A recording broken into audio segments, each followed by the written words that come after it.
punya angka.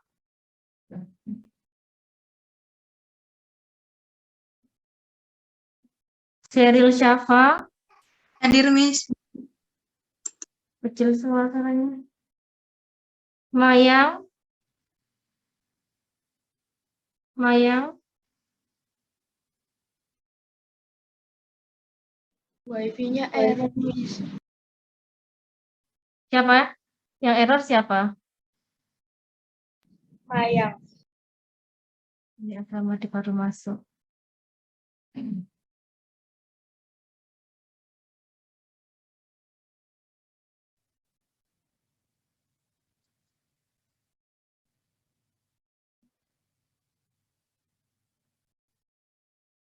Clarissa Vania. Clarissa Vania.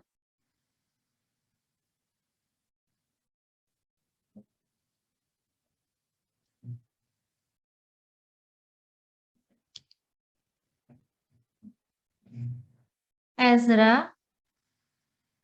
Hadir, Miss. Khairus Nurul Jasa. Hadir, Miss. Faradila. Hadir, Miss. Imam. Hadir, Miss. Juve. Hadir, Miss. Kaila Fitria. Hadir, Miss. Maharani Elvira. Mainela. Hadir, Miss. Mela. Hadir, Miss. Muhammad Farhad. Ada, Miss. Alam Zahid. Hadir, Miss. Oh, di sini ya. Alam Zahid mana ini? Irfan Firdaus. Ini kan? Irfan offline. Oh ya, tak catat dulu.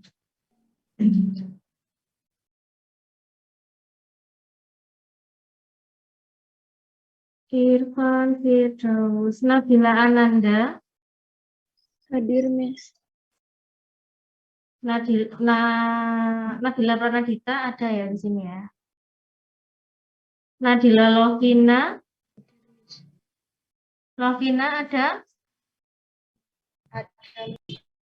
Masih gitu toh. Naswa ada. Naya. Naya apa aku online? Saya, Miss. Oh ya, Naya. Ramadhania Zahra. Yang bangun Ramadhani. Reni. Satria Utama ada. Syarif ada. Ulum. Loh, kok kamu nggak saya absen? Hadir, Miss. Rehan ya? Rehan. Raisa ini Hadir, adalah Miss. ya, oke. Ulum ada ya? Ada, Miss. Nah. Abraham Ade. Hadir, Miss. Nah. Nanti yang ada Arvito, Arianka, Maya, Clarissa Vania.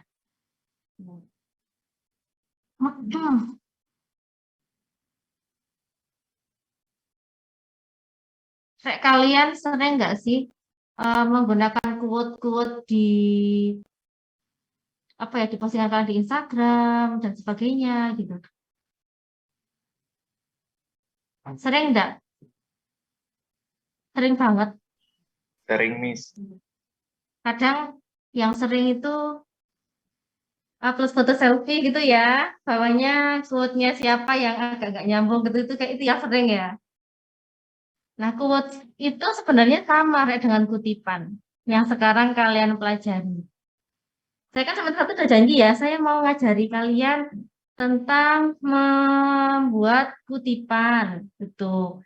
Tapi tidak bisa teleponan semester 1, baru saya sampaikan di semester ini. Nah, kalau misalkan kalian tahu quote itu seperti apa, kutipan itu bahasa Inggrisnya adalah quotation ya. Nah, kalau begitu kutipan itu sebenarnya apa sih pengertiannya menurut kalian? Boleh angkat tangan. Ya, sepaham kalian saja nggak saya cupit kalau salah. Apa itu kutipan? Tahu kan quote itu? Tahu wujudnya seperti apa kan? Atau mungkin kutipan dalam karya tulis bagi yang pernah membuat karya tulis, pernah mengikuti lomba, tapi kok buat karya tulis seharusnya ada ya, di SMP ada kan ya?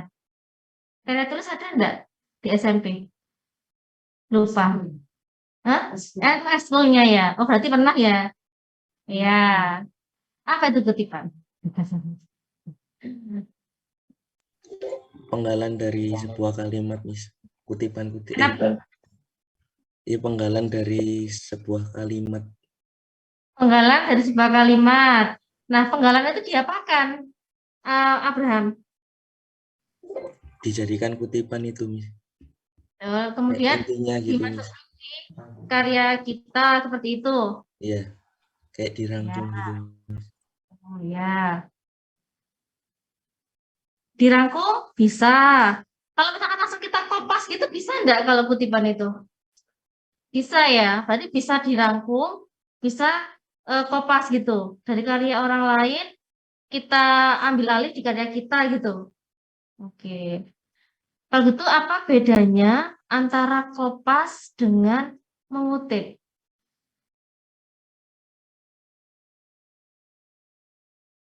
Dikasih nama sumbernya. Kalau kopas nggak ada nama sumbernya, kalau kutipan ada sumbernya ya. Sebentar saya catat temannya. Nah, memang ya kalau kutipan itu seharusnya ada sumbernya. Jadi kan kutipan itu ada aturannya, ada adabnya. Jadi kalau kita adalah manusia yang beradab, harusnya ketika kita mengambil hak intelektual seseorang, ada izinnya, ada penandanya berupa apa, identitas dari penulis itu. AC-nya kurang kencang kan ini, silahkan diambil. Yang satu kayaknya belum nyala deh. Nah, kalau menurut KBBI, ini. Jadi kutipan itu berupa satu kalimat atau lebih.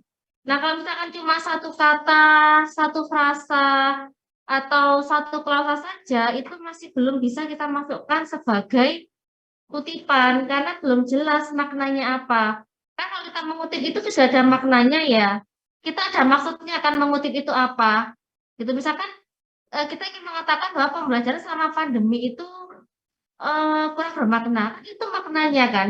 Kita sudah tahu dari kalimat itu, tapi kalau yang dikutipkan itu hanya penggalan kalimat saja, hanya sebagian kalimat saja, nah itu bisa berubah makna, bisa tidak jelas maknanya gitu. Makanya di sini di KBBI disampaikan bahwa kutipan itu berupa pengambil alihan, meminjam begitulah ya, atau mengambil satu kalimat atau lebih dari karya orang lain.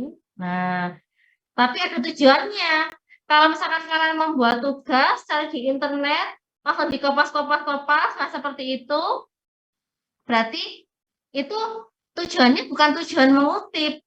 Nah, tujuannya adalah tujuan plagiasi, beda ya. Kalau kopas lebih ke plagiasi, gitu. Nah, nanti akan setelah ini ada tujuan yang lebih detail dari kutipan. Lanjut.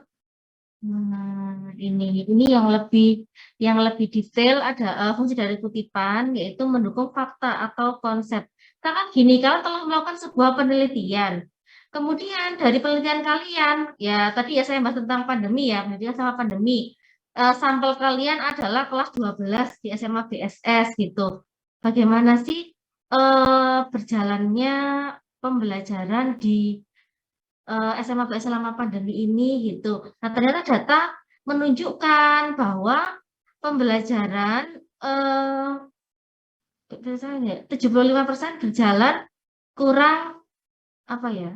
Kurang maksimal. Karena apa? Karena seharusnya pelajaran atau ilmu yang didapatkan di kelas 12 itu harusnya sekian kompetensi gitu. Tapi selama pandemi kompetensinya dimampatkan sehingga pemahaman siswa tentang materi tidak terlalu banyak atau tidak terlalu maksimal. Nah, makanya kalian simpulkan bahwa pembelajaran selama pandemi itu kurang maksimal. Nah, hasil penelitian kalian itu bisa didukung dengan kutipan. Nah, kutipannya dari mana? Oh, misalkan gini, kalian pernah membaca tulisannya Menteri Pendidikan Nadiem Makarim yang menyampaikan bahwa pendidikan selama pandemi itu kurang maksimal gitu, tidak bisa dioptimalkan. Nah, oleh karena itu mau tidak mau, siap tidak siap, maka pembelajaran secara luring harus segera dilaksanakan. Nah, berarti antara fakta yang kalian dapatkan selama melakukan penelitian dengan pendapatnya Nadiem Makarim sebagai Menteri Pendidikan itu kan sesuai, kan nyambung. Nah, berarti itu kan mendukung fakta yang kalian dapatkan. Nah, seperti itulah fungsinya kutipan, bukan untuk ngebei karya tulis gitu loh ya. Bukan untuk itu tujuannya, tapi untuk mendukung dan memberikan penjelasan tambahan. Nah, ini untuk mendukung apa yang kalian pikirkan, data yang kalian dapatkan, atau memberikan penjelasan tambahan tentang apa yang kalian pikirkan atau data yang kalian dapatkan selama melakukan penelitian atau pengamatan. Gitu. Sampai di sini, apakah ada pertanyaan? Tidak ada. Baik, kita lanjutkan. Nah, ini adalah sumber kutipannya. Dari mana sih kita bisa mengambil kutipan itu? Ya dari berbagai sumber ya, terutama sumber cetak. Gitu. Apakah bisa kita mengambil kutipan itu dari sumber berupa lisan gitu? Bisa saja. Sebenarnya gini loh, kutipan itu tidak hanya ada di karya tulis saja ya. Kutipan itu akan ada banyak jenisnya gitu. Kalau misalkan tadi saya menyampaikan quote, kalau quote kan lebih dekat ya dengan kehidupan kalian sehari-hari ya. Misalkan kalian ingin membuat artikel motivasi, kalian memberikan quote yang disampaikan oleh salah satu tokoh, misalkan tokoh masyarakat gitu. Nah, itu juga bisa dimasukkan sebagai kutipan gitu. Ada banyak sumbernya. Nah, untuk kalau untuk kutipan di sebuah karya tulis, buku ilmiah, artikel ilmiah, karya tulis ilmiah, sumber yang berupa lisan, video, nah itu hanya bisa kalian ambil dari sumber yang kredibel saja ya, Rek ya. Jadi orang yang benar-benar mumpuni di bidang itu. Nah, tadi saya mengambil contoh adalah pendapat yang disampaikan oleh Nadiem Makarim karena perannya sebagai Menteri Pendidikan. Misalkan Nadiem Makarim diwawancara oleh misalkan Metro TV seperti itu. Kemudian dia menyampaikan hal itu bahwa pembelajaran secara luring mau tidak mau, siap tidak siap harus dilaksanakan. Nah, itu adalah pendapat dari seorang yang orang yang mumpuni di bidangnya gitu. Kalau misalkan kalian mengambil pendapat dari seseorang yang kurang mumpuni atau dari masyarakat umum saja gitu, apakah itu bisa kita ambil? Tidak bisa kita ambil karena kita tidak bisa mempertanggungjawabkan gitu loh. Kalau yang menyampaikan adalah ahlinya, orang yang mumpuni di bidang itu, orang yang punya peran besar di bidang itu, presiden, menteri dan sebagainya itu bisa kita ambil. Kalau dari masyarakat umum tidak perlu kita ambil. Kecuali kalau kalian mau membuat kutipan berupa artikel-artikel yang populer itu boleh. Tapi kalau karya tulis utamakan yang pertama kalian mengambil sumber dari sumber tertulis. Yang kedua kalau misalkan mengambil dari sumber yang tidak tertulis jadi lisan video, ambillah kalau misalkan itu dari pendapat ya, pendapat dari seorang ambil dari pendapat orang yang mumpuni di bidangnya. Jangan asal comot gitu. Nanti kalau kita mengutip ada rumusnya. Jadi tidak asal mengutip saja, tidak asal kopas, terus identitasnya gimana? Nanti ada kutipan. Oh, nanti setelah ini saya tanya dulu lah, jenis kutipan itu ada berapa? Ada yang masih ingat kah di kelas 11? Jenis kutipan itu ada berapa?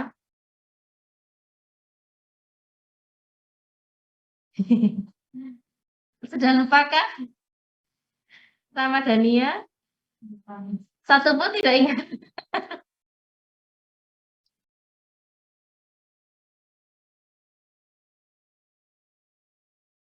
Loh, Rehan?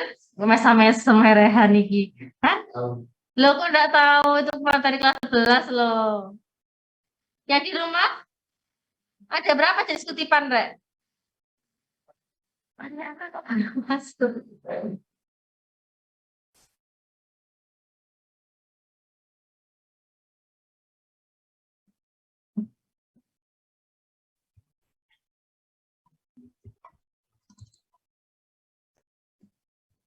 Loh, dia emang ada yang jawab nih.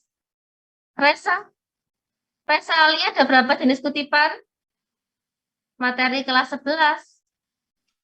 Nggak ingat, Miss. Hmm? Nggak ingat, Miss. Nggak ingat. Kalian dengar nggak? Nggak ingat ya. Oke, Alvito. Ada berapa jenis kutipan, Alvito? Berapa? Gua. Ada 2 kutipan ya. Ada 2 kutipan. Kutipan apa? Betul, ada kutipan langsung dan ada kutipan tidak langsung. Nah, ini yang tadi saya sampaikan mirip dengan kopas-kopas, ini adalah kutipan langsung. Jadi kita tinggal mengambil saja apa yang ada di buku aslinya, di jurnal aslinya, langsung kita pindahkan ke karya tulis kita tanpa ada pengubahan sedikit pun. Itu namanya kutipan langsung. Enak ini, wes. Walaupun di teks aslinya ada kesalahan tulisan, ada kesalahan tanda baca dan sebagainya, itu tetap kita kopas sebagaimana adanya gitu, Rek. Jadi tidak perlu kita perbaiki. Itu namanya kutipan langsung. Kutipan yang sebenarnya tidak perlu terlalu mikir ya nggak mikir, kita tinggal kopas-kopas saja, itu namanya kutipan langsung. Nah, kalau yang tidak langsung ini kita membaca dulu apa yang akan kita kutip, kemudian baru kita masukkan, kita ambil inti-intinya dan kita tulis ulang di karya tulis kita. Tuh. Kapan kita menggunakan kutipan langsung dan kapan kita menggunakan kutipan tidak langsung? Sebenarnya semuanya bisa kita gunakan kapan-kapan ya, tapi saya mau menjelaskan kapanpun, kok kapan-kapan. Kapanpun kita dapat menggunakan kutipan langsung dan kutipan tidak langsung. Kutipan langsung itu terutama bisa kita gunakan kalau kita memang betul-betul membutuhkan data yang nyata, yang real gitu loh, yang tidak ada pengubahan agar betul-betul mendukung pendapat kita. Itu bisa kita gunakan kutipan langsung. Nah, kutipan tidak langsung itu kita gunakan kalau yang akan kita kutip itu selalu banyak. Misalkan ada 2 halaman gitu ya, misalkan berupa data gitu. Datanya ada 2 halaman. Nah, maksudnya mau kita kutip semuanya, kan tidak mungkin kalau kita masukkan semuanya di karya tulis kita. Maka kalau nanti dimasukkan di plagiarism check, cek plagiasi, nanti akan tertandai karya tulis kita gitu loh. Makanya kita baca dulu, misalkan data itu berupa hasil penelitian, kita baca dulu, kemudian baru kita ambil intinya apa sih tentang 2 halaman itu, kita gunakan bahasa kita sendiri di karya tulis kita gitu, untuk menghindari itu ya. Saya pernah tahu ada dulu waktu saya kuliah itu skripsi itu isinya itu nyari semuanya tuh kutipan dulu kan masih belum ada ya plagiarism check itu. Jadinya juga tidak terlalu bagus ya kalau karya tulis itu terlalu banyak kutipan. Seperti tadi saya bilang di awal, tujuannya kutipan itu kan untuk mendukung pendapat kita, bukan untuk memenuhi untuk ngebei karya tulis kita gitu loh, Rek. Gitu. Kalau misalkan apa yang kita kutip terlalu banyak, ya silahkan kita menggunakan kutipan tidak langsung saja. Gunakan bahasa kalian sendiri. Gitu. Kemudian yang kedua, kondisi menggunakan kutipan tidak langsung itu ketika sumber yang kita ambil itu mungkin gaya bahasanya itu tidak sesuai dengan karya tulis kita, maka kita bisa menggunakan kutipan tidak langsung. Gitu. Mungkin kalau kutipan yang kita ambil itu menggunakan bahasa yang kurang bagus, sedangkan karya tulis kita menuntut adanya bahasa yang baku. Nah, itu silakan kalian ubah menggunakan kutipan tidak langsung. Gitu. Kita ubah menjadi bahasa yang baku. Intinya tetap sama, cuma kita mengubah saja. Gitu. Bedanya gitu, Rek. Kalau misalkan saya tanya kepada kalian, lebih enak mana kutipan langsung dan tidak langsung? Langsung ya. Nampaknya memang seperti itu ya. Tadi kan bilang ini gampang ya, tinggal kopas-kopas saja. Tapi ternyata ya ada rumusnya. Kalau yang kutipan langsung ini ada rumusnya, Rek. Kalau ini lebih fleksibel, lebih bebas lah dalam penyampaiannya. Ini adalah jenis kutipan langsung. Jadi kutipan itu ada dua, langsung dan tidak langsung. Kemudian jenis kutipan langsung dan tidak langsung ini dibagi menjadi dua. Ini yang perlu kalian hafalkan. Kalau kutipan langsung pendek, berarti ini 1-3 baris ya. Nanti ada rumusnya di belakang, nanti saya berikan.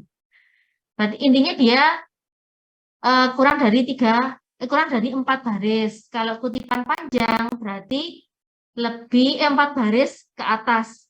Bisa 4, 5, 6, 7, 8 gitu. Tapi ingat mengutipnya jangan terlalu banyak ya. Karena itu adalah karya tulis kita. Jadi usahakan isinya berupa pendapat kita sendiri, berupa pemikiran kita sendiri. Ini saya lewati aja karena berupa paragraf panjang, nanti kalian sulit untuk menghafalkan. Lebih baik yang ini saja. Ini kutipan tidak langsung juga sama, tidak ada aturan khususnya. Kita lewati. Nah, sebelum kita menuju rumusnya, saya berikan kata-kata. Ngutip itu nggak gratis ya.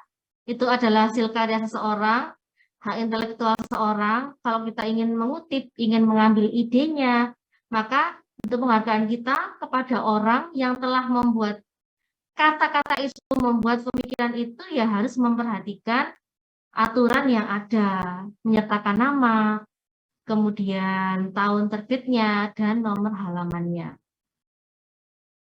Nah, ini yang tadi saya bilang kutipan pendek kurang dari 4 baris, berarti 1-3 baris. Ini masuk ke dalam teks. Misalkan kalian membuat satu paragraf, dalam paragraf kalian itu kalian masukkan kutipan. Tidak perlu dipisah dari teks, langsung masuk ke dalamnya. Gitu. Nah, untuk ini tanda kutip atau tanda petik itu tidak wajib ya. Kalian boleh menggunakan tanda petik, boleh tidak. Itu tidak ada aturan, oh kalau kutipan langsung ya berarti harus menggunakan tanda petik. Oh tidak harus. Bebas. Itu. Nah, kemudian ini yang tadi saya sampaikan, bentuk penghargaan kita kepada penulis aslinya. Kita memberikan identitas berupa nama belakang atau nama pendek penulis, koma, tahunnya, titik 2, nomor halaman. Di sini nggak saya tuliskan ya, nanti akan saya tambahkan lah biar lebih jelas. Jadi nama atau nama belakang, nama pendek atau nama belakang, koma, tahun, titik 2, nomor halaman. Misalkan kita mengutip dari bukunya Miss Diana yang diterbitkan tahun 2017, halaman 50 ya, berarti nama belakang saya Novianjani, koma, tahunnya berapa? 2017, titik 2, halamannya 20 tadi ya. Nah, seperti itu. Ini gampang kalau untuk yang kutipan langsung ini, intinya kutipan langsung itu identitasnya ada di belakang. Apa yang kita kutipkan langsung kita kopas, setelah kopas itu dalam kurung nama, koma, tahun, titik 2, halaman. So. Ini nggak saya kasih contoh dulu, nanti aja di belakang saya kasih contoh. Kemudian ini kutipan yang terdiri dari 4 baris atau lebih. Nah, karena itu panjang, maka kita harus memisahkan kutipan itu dengan karangan kita. Dikasih spasi, dikasih jarak. Dan misalkan ini ada tulisan kita. Jaraknya ke kutipan adalah 3 spasi. Karya tulis kan banyak spasinya 2 ya. Kan ini banyak 2. Jarak ini dengan baris atasnya 2. Nah, jarak tulisan kita dengan kutipan itu adalah 3 spasi. Gitu. Nah, baru ini adalah kutipannya. Nah, untuk kutipannya jaraknya harus lebih padat, yaitu 1 spasi. Gitu.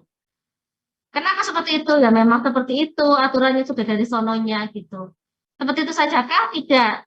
Kalau sudah kita rapatkan dalam satu spasi, baru harus menjorok. Kita dari depan, dari belakang, itu harus menjorok. Berapa ketukan? 5 sampai 7 ketukan. 7 spasi atau 5 spasi gitu loh. Setelah ini kita praktek ya. Nah, kemudian, ini ada kutipan, dalam kutipan nanti akan saya berikan contoh. Kemudian setelah itu baru sama seperti yang tadi, dalam kurung, ya nama, koma, tahun, halaman. Tahun titik 2 halaman. Kita buka Word ya. Saya ajari membuat kutipan yang lebih dari 4 baris. 4 baris lebih, kok lebih dari 4 baris sih? 4 baris ke atas. Misalkan ini adalah karangan kita.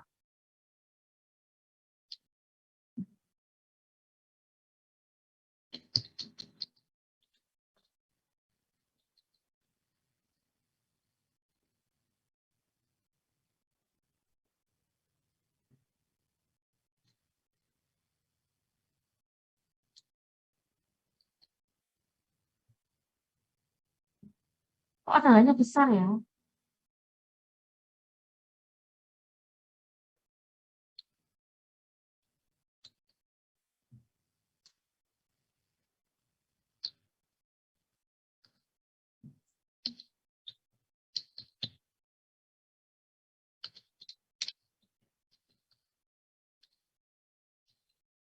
Otomatis. Misalkan seperti ini. Loh, kok besar? Tadi kan kalau tulis itu saya bilang jaraknya adalah 2 spasi ya. Ada sih beberapa yang masih tidak paham cara mengatur spasinya. Ini kadang kalau di komputer itu otomatis ya, before-nya 0, after-nya 8. Ini kita nolkan saja dulu. Spasinya kita ambil yang double. Nah, sudah. Ini saya sudah 2. Nah, baru sekarang kita mau mengutipkan. Ya, Pak, saya ini bisa dikecilkan nggak sih, Rek? Bisa screen-nya masih PPT. Iya, maaf saya. Ya, bentar. Iya, yang di saya stop share dulu ya.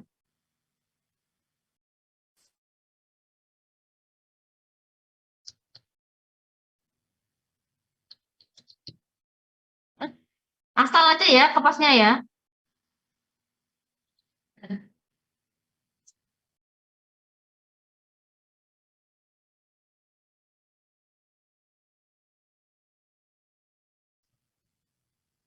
Nah, ini kan ada 4 baris nih.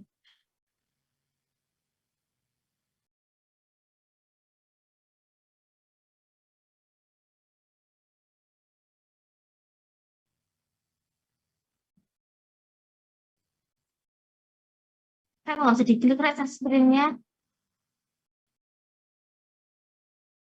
Loh,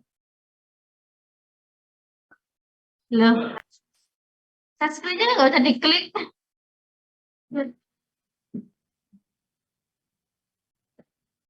Ayo, bentar.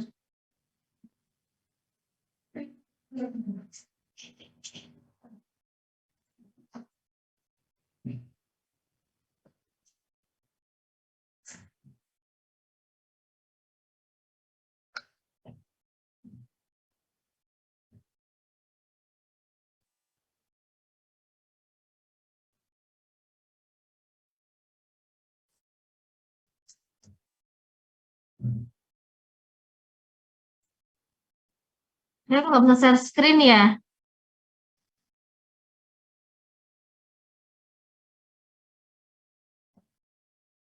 Rek, gimana ini? Di refresh. Ini gimana refresh-nya kalau Zoom?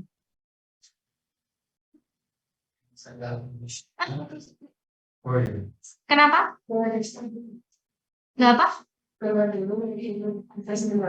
Saya end dulu. Saya close dulu. Di minimize. Oh, di minimize dulu.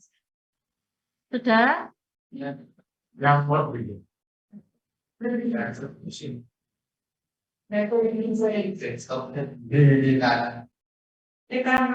Klik kanan. Oh, ini.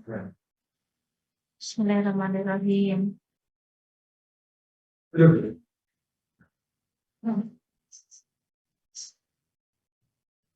Kok ada di chat ya?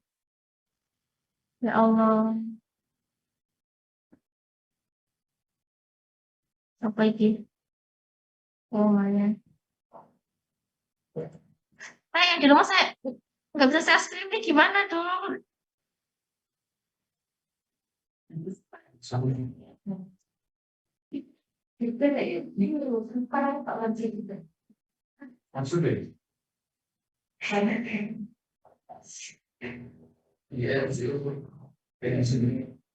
Saya coba ya, sebenarnya saya end dulu ya. Setelah ini kalian gabung lagi ya.